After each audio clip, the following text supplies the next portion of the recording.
మిత్రులారా, ఈ గొప్ప కార్యక్రమం మన గడ్డ మీద మన నేల మీద ప్రారంభం కావడం మన అదృష్టంగా భావిస్తున్నాం.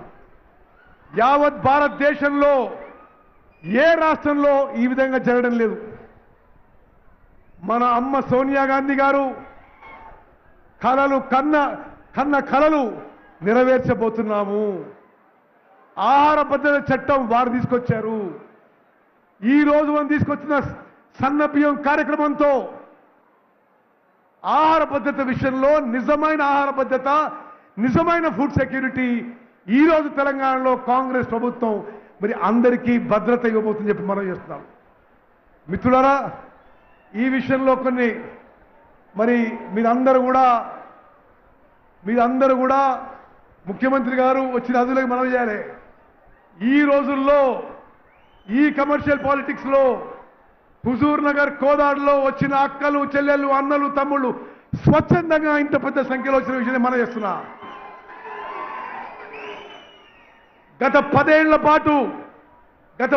పాటు గత ప్రభుత్వంలో మిమ్మల్ని ఏ విధంగా హింసించిండ్రు, ఏ విధంగా చిత్రవద చేసిండ్రు, ఏ విధంగా పోలీస్ కేసులు పెట్టిండ్రు, ఏ విధంగా జైలు పంపించిండ్రు అన్నీ గమనించినాం. ఇప్పుడు మిత్తితో సహా చేస్తున్నా. తమ్మారంలో జరిగిన సంఘటన మర్చిపోలే, పీక్రానాయక్ తండ్రిలో జరిగిన సంఘటన మర్చిపోలే. ఎక్కడ ఏ కార్యకర్తకు అన్యాయం జరిగినా ప్రతీకారం తీసుకుంటామని చెప్పి సభాముఖంగా మనం చేస్తున్నా. మిత్రులారా, మీ అందరి తరఫున నేను సవినయంగా మన గౌరవ ముఖ్యమంత్రి గారిని ఒకటి రెండు విషయాలు కోరుతున్నా. ముఖ్యమంత్రి గారు, ఇప్పుడు తెలంగాణలో అన్ని ఉమ్మడి జిల్లాల్లో అగ్రికల్చర్ కాలేజ్ ఉంది. మీరు దయచేసి హుజూర్ నగర్ నియోజకవర్గానికి ఒక అగ్రికల్చర్ కాలేజ్ మంజూరు చేయాలని చెప్పి మీకు మనవి చేస్తున్నా.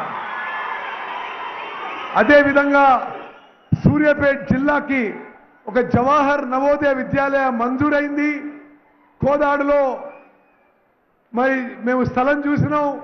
మరి కోదాడు నియోజకవర్గానికి జవహర్ నవోదయ విద్యాలయం మంజూరు చేయాలని చెప్పి మిమ్మల్ని సవినయంగా విజ్ఞప్తి చేస్తున్నా.